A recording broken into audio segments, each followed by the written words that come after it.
اسے دیکھ کر نہ صرف اس کے دل کی دنیا زیر زبر ہوئی تھی بلکہ بے یقینی کی انتہا تھی کہ اس کا دماغ بے ساختہ اندھیروں میں ڈوبتا چلا گیا اور وہ حقیقت کو قبول نہ کر پاتی اپنے ہوش و حواس سے بیگانہ ہو گئی۔ دن یوں ہی برق رفتاری سے گزرنے لگے تھے۔ وقت نہ کبھی کسی کے لیے رکا ہے نہ کبھی رکے گا، یہ اپنی رفتار سے چلتا ہی رہتا ہے، جیسے اب تیزی سے گزرتا جا رہا تھا۔ میمون نے جس دن سے شیما بیگم سے بات کی تھی وہ کچھ چپ سا ہو گیا تھا۔ اسے اب تک اس بات پر یقین نہیں آیا تھا کہ مینام کی زندگی میں کوئی لڑکا ہے۔ اس رات سے وہ پل پل سلگ رہا تھا مگر کسی طور چین نہیں پا رہا تھا۔ مینام سے اسے بات کرنے کا موقع نہیں ملا تھا اور نہ ہی وہ اسے ڈائریکٹ پوچھ سکتا تھا کہ نہ جانے وہ اس کے سوال پر کیسا رد عمل دیتی، یا شاید اس سے بدگمان ہو جاتی کہ وہ اس پر شک کر رہا ہے۔ دوسری طرف مینام آج کل بے حد خوش رہنے لگی تھی۔ اس کی وقت بے وقت اس کی اینجل سے بات ہونے لگی تھی۔ اس رات کے علاوہ اس نے کبھی بھی مینام سے محبت پر کوئی بات نہیں کی تھی، نہ ہی اسے دوبارہ اظہار کیا تھا، نہ ہی ان کے درمیان ایسی ویسی کوئی بات ہوئی تھی کہ جس سے ظاہر ہوتا کہ وہ کوئی برا لڑکا ہے۔ مینام اس سے اور وہ مینام سے اپنی روٹین شیئر کرتا تھا، سارا دن کیا کیا کیا نہیں وہ سب ایک دوسرے کو بتاتے تھے۔ انہوں نے ایک دوسرے سے کوئی ذاتی معلومات شیئر نہیں کی تھی کہ وہ کہاں رہتے ہیں، ان کے گھر میں کون کون ہے۔ نہ ہی مینام نے کچھ پوچھا تھا نہ ہی اینجل نے۔ مینام نے اسے اپنے بارے میں صرف یہی بتایا تھا کہ وہ ابھی کالج اسٹوڈنٹ ہے، جس پر اینجل نے حیرت ظاہر کی تھی کہ وہ اسے یونیورسٹی اسٹوڈنٹ سمجھا تھا، اور اس کی حیرت پر مینام نے بے حد لطف اٹھایا تھا۔ وہ اب خوش رہنے لگی تھی اور اس کی یہ خوشی کسی سے بھی ڈھکی چھپی نہیں تھی۔ جہاں وہاب صاحب اور میمون اسے خوش دیکھ کر مطمئن تھے، وہیں جذبہ اور شیما بیگم کے دل میں اس کی نفرت بڑھتی جا رہی تھی۔ شیما بیگم نے اس دن کی ہوئی ہر بات جذبہ کو بتا دی تھی، جس پر جذبہ کے دل میں مینام کے لیے جو تھوڑی سی جگہ اور نرمی تھی وہ بھی ختم ہو کر نفرت میں بدل گئی تھی۔ اس کی وجہ سے اس کی ماں کو تھپڑ پڑا تھا۔ زندگی میں پہلی بار اس کے ماں باپ کے بیچ لڑائی ہوئی تھی، جس پر وہ مینام کو معاف کرنے کا ارادہ نہیں رکھتی تھی اور اس کو بھی تکلیف سے گزارنے کا عہد کر چکی تھی۔ اس کی یہ نفرت مینام کی زندگی میں کٹھانیاں بڑھانے والی تھی، جس سے بے خبر مینام اپنی نئی نئی محبت کے خمار میں تھی۔ ملحان اور احاد جذبہ کی بڑھتی بے تکلفی کے سبب نہ چاہتے ہوئے بھی ان کے گروپ میں شامل ہو گئے تھے۔ جہاں احاد کو اس سب سے کوئی مسئلہ نہیں تھا، وہیں ملحان کو اس سب سے کوفت ہوتی تھی کیونکہ اسے زیادہ دوست بنانا پسند نہیں تھا، لیکن بزنس ٹرمز ہونے کی وجہ سے وہ لحاظ میں جذبہ کی دوستی قبول کر چکا تھا، جبکہ جذبہ اسی پر بے انتہا خوش ہو گئی تھی اور اسے یقین تھا کہ ملحان آہستہ آہستہ اس کی محبت میں گرفتار ہو جائے گا۔ لیکن ولید کو ملحان کا اپنے گروپ میں شامل ہونا کچھ خاص نہیں بھایا تھا، لیکن وہ جذبہ کی وجہ سے چپ کر گیا تھا، کیونکہ عتیقہ اور ولید دونوں ہی جانتے تھے کہ جذبہ ملحان کو پسند کرتی ہے۔ دوسری طرف المیر اور رانیہ تھے، جو یوں تو اپنی اپنی زندگی میں مگن تھے، مگر دونوں بہن بھائی محبت نامی بلا کا شکار ہو چکے تھے، جس سے پیچھا چھڑانا ناممکن ہوتا ہے، کیونکہ یہ ایسی دلدل ہے جس میں انسان ایک دفعہ پھنس جائے تو کبھی بھی اس محبت نامی عفریت کے جال سے نہیں نکل پاتا۔ وہ دونوں بہن بھائی نہیں جانتے تھے کہ جن سے وہ محبت کرتے ہیں ان کے دل پہلے سے ہی کسی کی محبت میں ڈوبے ہوئے ہیں۔ یہ عام دنوں سے ہی ایک دن تھا۔ آج اتوار کی چھٹی تھی تو وہ سب لوگ گھر میں ہی موجود تھے۔ دن کے 10 بج رہے تھے جب کھلی کھلی سے مینام اپنے کمرے سے نکل کر سیڑھیاں اترتی نیچے آئی تھی، جہاں سامنے ہی لاؤنج میں باقی سب بیٹھے ہوئے تھے۔ وہاب مغل اور میمون بزنس کی کسی فائل کو ڈسکس کر رہے تھے۔ شیما بیگم کوئی مارننگ شو دیکھ رہی تھی، جبکہ ایک طرف جذبہ بیٹھی اپنے ناخنوں پر نفاست سے نیل پالش لگا رہی تھی۔ وہ شیما بیگم کی حرکت کو بھلا کر ایک بار پھر سے ان کی جانب قدم بڑھا چکی تھی، مگر شیما بیگم نے نہ ہی اسے معاف کیا تھا نہ ہی انہوں نے اس سے دوبارہ بات کرنے کی کوشش کی تھی، جس پر وہ دل محسوس کر رہ گئی تھی کہ اس کے علاوہ اس کے پاس اور کوئی چارہ بھی نہیں تھا۔ مون بھائی، آپ فری ہیں کیا؟ اس سے ان کے قریب آتے میمون کو مخاطب کیا تو سب نے غور سے اسے دیکھا۔ اس کے چہرے پر الوہی سی چمک تھی، جبکہ لہجے میں انوکھی سی کھنک تھی جو آج سے پہلے کبھی کسی نے محسوس نہیں کی تھی۔ تمہارے لیے تو ہر وقت فری ہوتا ہوں میں مانو، کوئی کام تھا کیا؟ میمون نے نرمی و محبت سے جواب دیا، جس پر وہ مسکرائی، جبکہ شیما بیگم اور جذبہ پیچو تاب کھا کر رہ گئیں۔ ہاں جی، کام تو تھا، مگر آپ مصروف ہیں تو رہنے دیں، اس نے میمون کے سامنے کھلی فائل کو دیکھ کر سادگی سے کہا۔ میمون فارغ ہی ہے، تمہیں جو کام ہے بلا جھجک کہو بیٹا، وہاب صاحب نے اس کے لٹکے منہ کو دیکھ کر کہا۔ ضروری کام نہیں ہے، مگر میرا آئس کریم کھانے کا دل چاہ رہا تھا، مینام نے اپنی ایک بھویں کھجاتے ہوئے کہا تو وہ مسکرا دیے۔ میرا بھی آئس کریم کھانے کا دل کر رہا تھا، تو چلو چلتے ہیں۔ میمون اتنا کہہ کر اٹھ کھڑا ہوا، پھر چہکتے ہوئے مینام کو لے کر گھر سے نکل گیا۔ شیما بیگم نے نفرت سے مینام کے پشت کو گھورا تھا اور میمون کا مینام سے پیار بھرا رویہ دیکھ کر وہ تلملا کر رہ گئی تھیں۔ انہیں لگا تھا کہ میمون اس سے دور ہو جائے گا، مگر کچھ ایسا نہیں ہوا تھا۔ جذبہ نے ماں کو آنکھوں ہی آنکھوں میں تسلی دی تھی۔ وہ دونوں آئس کریم پارلر میں آئے تھے، جہاں سے آئس کریم لے کر وہ سامنے ہی رکھے ٹیبل کے گرد بیٹھ چکے تھے۔ میمون غور سے اس کا معصوم چہرہ دیکھ رہا تھا۔ اس کا چہرہ بتانے کو کافی تھا کہ اس کی ماں نے جو کچھ منام کے بارے میں کہا وہ غلط تھا، مگر وہ اپنی ماں کو بھی جھٹلا نہیں پا رہا تھا، جنہوں نے منام کو ماں بن کر پالا تھا، اور ماں تو اپنے اولاد کی رگ رگ سے واقف ہوتی ہے۔ امتحانات کی تیاری کیسی جا رہی ہے؟ اس نے بات شروع کرنے کی غرض سے پوچھا۔ بہت اچھی جا رہی ہے، ساری تیاری تو ہو گئی ہے، بس اب پیپرز کے دوران ہی سب کچھ ریوائز کروں گی، منام نے بتایا تو وہ سر ہلا گیا۔ آج کل تم بہت خوش رہنے لگی ہو مانو، ہمیں اپنی خوشی میں شریک نہیں کرو گی؟ میمون نے کہا تو اپنی خوشی کی وجہ اینجل کو سوچتے ہوئے وہ سرخ پڑی تھی، اور اس کے چہرے پر چھائی یہ سرخی دیکھ کر میمون بے چین سا ہوا تھا۔ میں اب یونیورسٹی میں جانے والی ہوں، اس لیے بہت خوش ہوں۔ 2 سال پہ FSC کی کتابیں پڑھ پڑھ کر میں تو بالکل ہی اکتا گئی۔ منام نے اپنے لہجے کو ہلکا پھلکا بناتے ہوئے کہا کہ وہ کسی کو بھی اینجل کے بارے میں ابھی نہیں بتانا چاہتی تھی۔ تم بس خوش رہا کرو، ہم سب یہی چاہتے ہیں، میمون نے کہا تو وہ مسکرا دی۔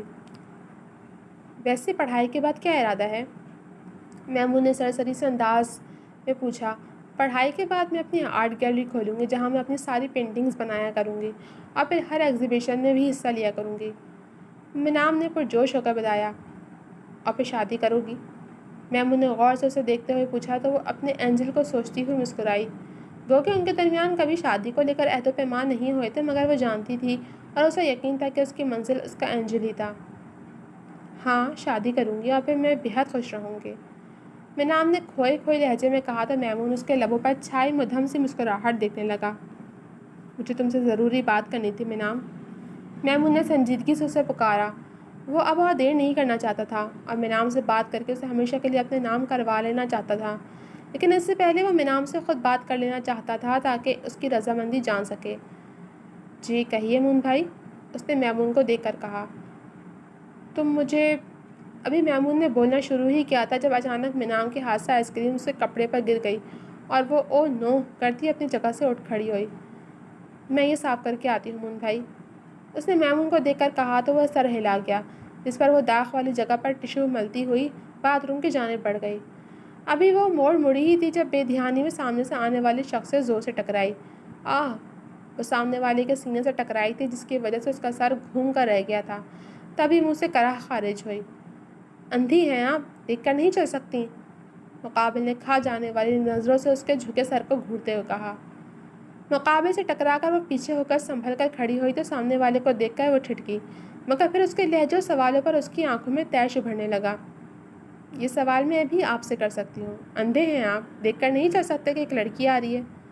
اس نے بھی بنا لحاظ و مربت کے کہا، اور سامنے والا جو اس کا چہرہ دیکھ کر اس کے لحاظ و مربت میں معذرت کرنے والا تھا، دانت پیس کر اسے دیکھنے لگا، جو اس کی کلاس میٹ اور دوست جذبہ کی کزن سسٹر تھی۔ خدا کا شکر ہے کہ مجھے بہت اچھے سے اور بالکل صاف نظر آتا ہے، جس کی وجہ سے میں اپنے راستے پر ہی جا رہا تھا، مگر آپ محترمہ شاید اپنے چشمے گھر پر بھول آئی ہیں۔ اس نے بھی طنزیہ انداز اپنایا تو منام کے سر پر لگی اور طلبوں پر بجھی۔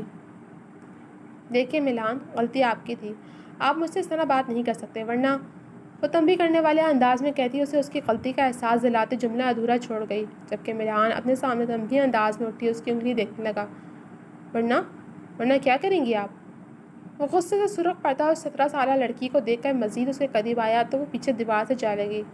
یہ باتھ روم والا حصہ تھا جو الگ بنا ہوا تھا، اور یہاں کوئی آ جا بھی نہیں رہا تھا، جس پر وہ ملان کے تیور اور انداز دیکھتے سہم گئی، جو اب اس کے دائیں بائیں ہاتھ رکھے بنا اسے چھوئے اس پر جھکا کھڑا تھا۔ ورنہ میں مون بھائی کو آپ کی شکایت لگاؤں گی، اسے ڈرے سہمے انداز میں اسے دھمکی دی تو وہ استہزائیہ انداز میں مسکرایا۔ جی تو جناب، اب تک کے لیے صرف اتنا ہی۔ کیسی لگی آپ کو یہ ایپیسوڈ؟ کمنٹ سیکشن میں اپنی رائے کا اظہار ضرور کیجیے گا۔ جلد ملوں گی آپ سے اگلے ایپیسوڈ کے ساتھ، تب تک کے لیے اللہ حافظ۔